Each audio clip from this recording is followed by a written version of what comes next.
उसकी एक दृष्टि होनी चाहिए, उसी दृष्टि को लेकर वो लिखता है।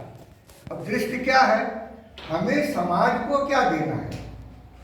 साहित्य समाज से है और साहित्य समाज का है और साहित्य समाज के लिए है। तब सवाल आता है कि समाज चाहता क्या है?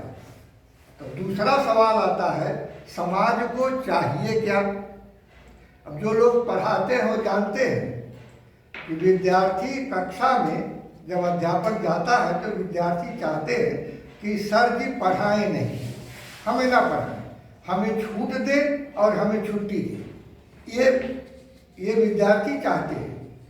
पर अध्यापक जानता है कि जो विद्यार्थी चाह रहे हैं ये उनके हित में नहीं है और तब वो विद्यार्थियों का मन जबरदस्ती पढ़ाई की ओर लगाता है। उसी तरह से समाज जो चाहता है संभवतया वो उसके हित में न हो।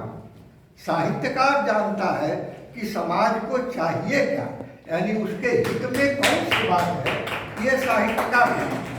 तो साहित्यकार उसको वही चीज देगा जो समाज को आगे ले जाए, समाज की सोच को बढ़ाए, समाज को स्वस्थ करे, समाज को संपन्न करे और साहित्य की यात्रा को आगे बढ़ाए। वही चीज वो समाज को देगा और समाज को बनाना इसकी जिम्मेदारी साहित्यकारों पर ही है। और साहित्यकार कब ऐसा करने में सक्षम होगा? जब उसका अध्ययन गहन और विशाल होगा। हमें अपने आप से पूछना चाहिए कि हम कितनी किताबें पढ़ते हैं दूसरों की जिंदगी। हम तो ये देख रहे हैं कि हम सबकी कविताएं नहीं सुन पाते। अभी बहुत से लोग आए थे, कविता सुनाए और चले गए। जब आप अपनी कविता सुनाते हैं तब दूसरों की कविता सुनने की जिम्मेदारी आप पर आती है। आपके ऊपर कर्ज होता है, ऋण है। आपने लोगों की सुनाई है, लोगों को लोगों की कविता सुनिए और जब नहीं सुनते आप चले जाते हैं तब आप एक साहित्यिक बेईमानी करते हैं कि अपनी कविता तो हम सुनाए और दूसरों की नहीं। हालांकि जब आप दूसरे की कविता नहीं सुनते तब नुकसान आप ही का होता है, किसी दूसरे का नहीं होता, आप ही का नुकसान।